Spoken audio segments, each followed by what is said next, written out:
Ibovan. Welcome to the iTree Education channel. Today we are going to discuss the number system, second part of the number system lesson. So the previous video we have published the part 1 of the number system knowledge. So if you want, you can view that one from our iTree Education channel. Today we are going to discuss about the second part of the number systems. First of all, we try to revise what we have discussed in the last lesson. So we have said that there are 4 different number systems used by the computers. So first one is the binary number system. Binary number system, the base is 2, it has 2 symbols, those are 0 and 1. Then we will use the octal number system, which will having 8 different symbols because its base is 2. So then we have 8 different symbols, those are 0, 1, 2, 3, 4, 5, 6 and 7. Then the decimal number system, which we use day to day life, the base is 10. There are 10 different symbols, those are 0, 1, 2, 3, 4, 5, 6, 7, 8 and 9.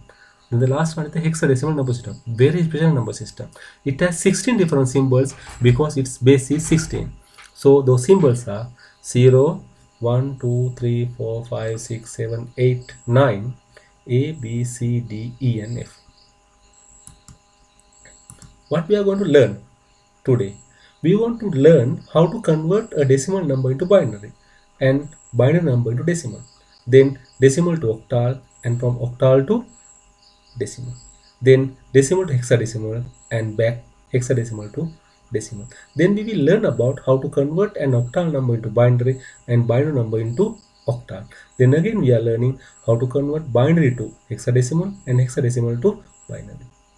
So first of all, we look at how can we convert a decimal number into other bases. For example, say how to convert a decimal number to binary or maybe into octal. So last video also we have said that how to convert these things. Look at these steps. It's a very simple process. How you do that? You divide the number by the required base. You divide the number by the required base. While you are dividing the number, you write the remainder of this division. You continue this division until you can't divide the number or until you get 0. You just get the number and divide the number by the base required. You continue the division until you can't divide it or until you get the 0. While you are dividing, whatever remainders we are getting, you must write separately. At last, you write these remainders from end to start. You divide continuously, write the remainders, then write the remainders from start to end. That's a very simple procedure. So first we will look at how can we convert a decimal number into binary. We get few examples and we try to practice this one, how to convert these numbers. So better to have a pen and paper where you can do with me and practice these activities. Better to get a pen and paper, then you can do yourself and try it. How can we convert these numbers? Okay, first we look at how to convert a decimal number into binary. Now we are going to convert 253 in decimal to binary. You write the number, the division is very special. You divide something like this. You write the answer, the quotient here. You write the remainder. Then divide it again. You get the value here. This remainder is 0. You must write that. Then divide it again. You get something like this. Remainder. Divide it again. You get the value. You get the answer. Divide it again. You get the value. You get the remainder. Divide it again. This is the one. You get answer. Divide it.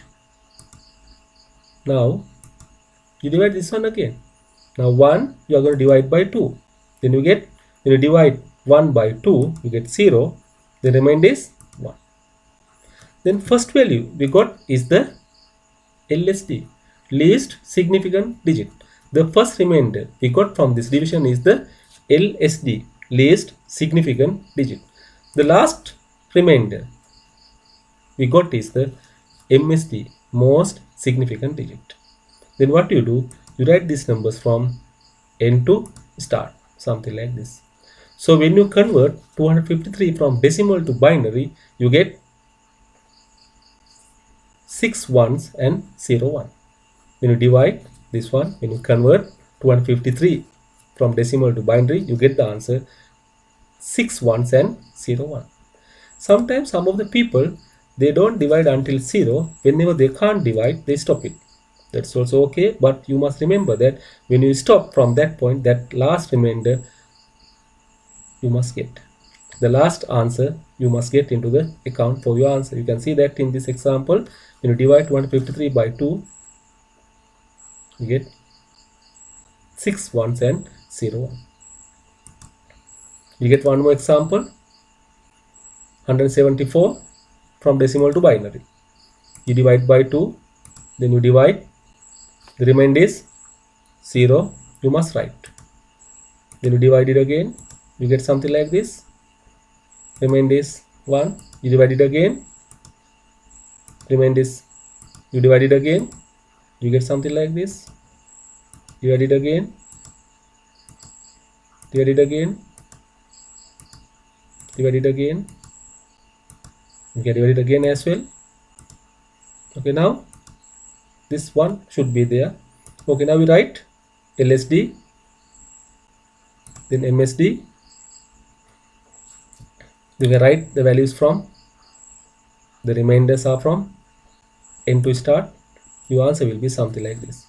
When you divide 174, when you convert 174 from decimal to binary, you get 1 0 1 0, 3 ones and 0.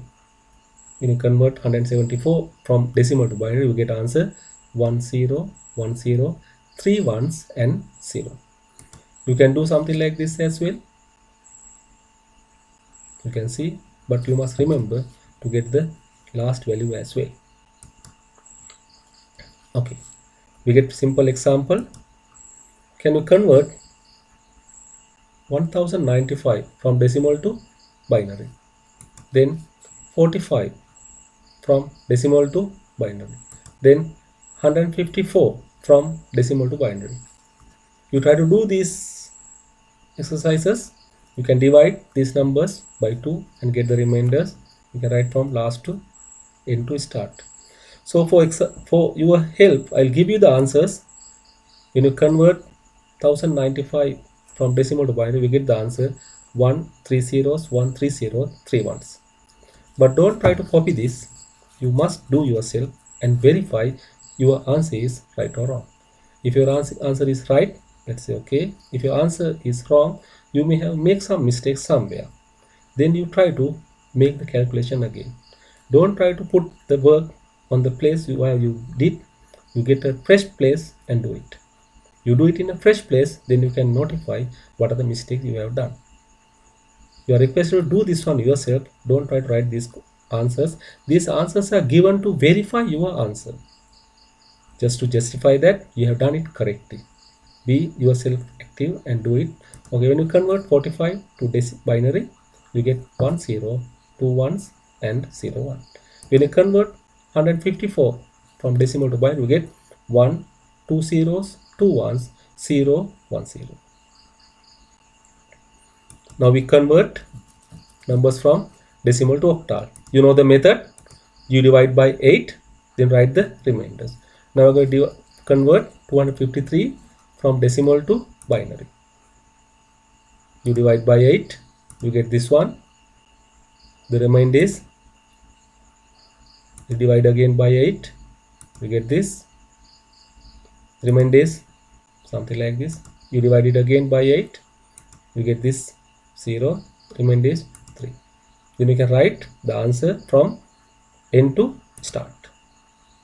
So when you convert 253 from decimal to octal, you get the answer 375.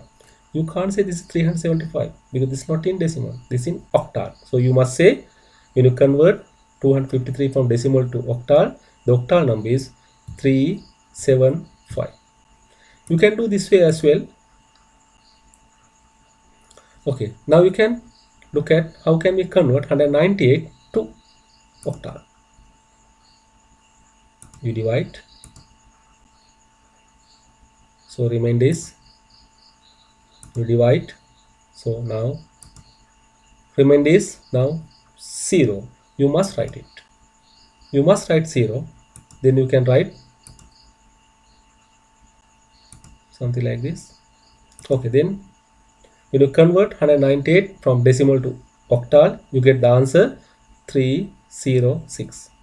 When you convert 198 from decimal to octal, you get the answer 306 in octal. You can do this way as well. Remember to write the RAS value. If you miss that one, your answer will be wrong. Now try to do this exercise. 1094 from decimal to octal, 45 from decimal to octal, then finally 154 from decimal to octal. You get, when you convert 1095 from decimal to octal, you get the answer 2107.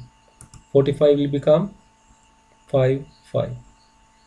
154 will become 232. Okay, now we convert a number from decimal to hexadecimal. You know the method, but this is very special because you can't write 10. 10 is A, 11 is B. You must remember that. Now we convert 568 from decimal to hexadecimal. We divide by 16. You get something like this. Remainder is, we divide it again. You get this. Remainder is this. We divide it again. You get this. Remainder is. Okay, now we can write. When you convert 568 from decimal to hexadecimal, the answer will be 238 in hexadecimal. You can see this way as well. Remember to write the last value. It must write. Now we are going to make another example. 253. We are going to convert from decimal to hexadecimal. We divide by 16. You get this. Answer will be 13. That is very special. You can't keep 13. 30. What is 13 means?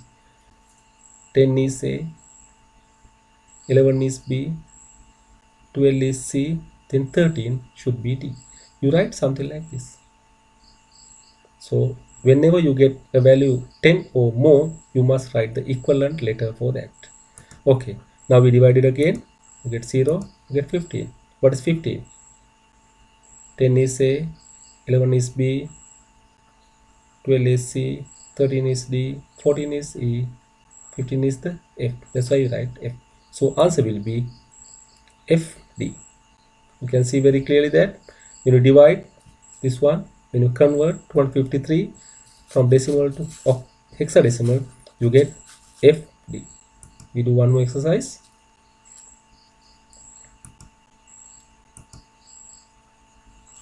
You can convert 1095 from decimal to hexadecimal, 45 from decimal to hexadecimal, then 154 from decimal to hexadecimal.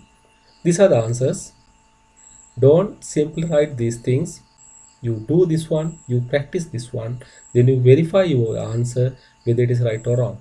If your answer is wrong, somewhere there may be a mistake. You have to do it again in a fresh place. Then you can verify what your mistake is. It is very, very important. Don't copy these answers into your papers. You try to do yourself and verify you have gained that knowledge. 45, when you convert it to hexadecimal, it becomes 2D. 154, when you divide it, it becomes 9A. Okay. Now we summarize what we have discussed. We discuss how can we convert a decimal number into another base. The method is very simple. You divide the number continuously by the required base. Always write the reminders. Then finally, all the reminders must be written from end to start. Divide continuously by the required base. Write the reminders. At last, you write the reminders from end to start. So that will end our part today. I hope you have gained some knowledge. If you have any suggestions or comments, you can simply put an mail or contact me on this number. So please subscribe to the channel, i3 Education channel. This will give you a lot of knowledge. Kindly subscribe, share and put a like. Subscribe IT Education channel, share it like it with your old friends. So ask your friends to share with it, then you can get the knowledge. So have a good day. We'll meet with another video next day. Thank you very much. Have a good day.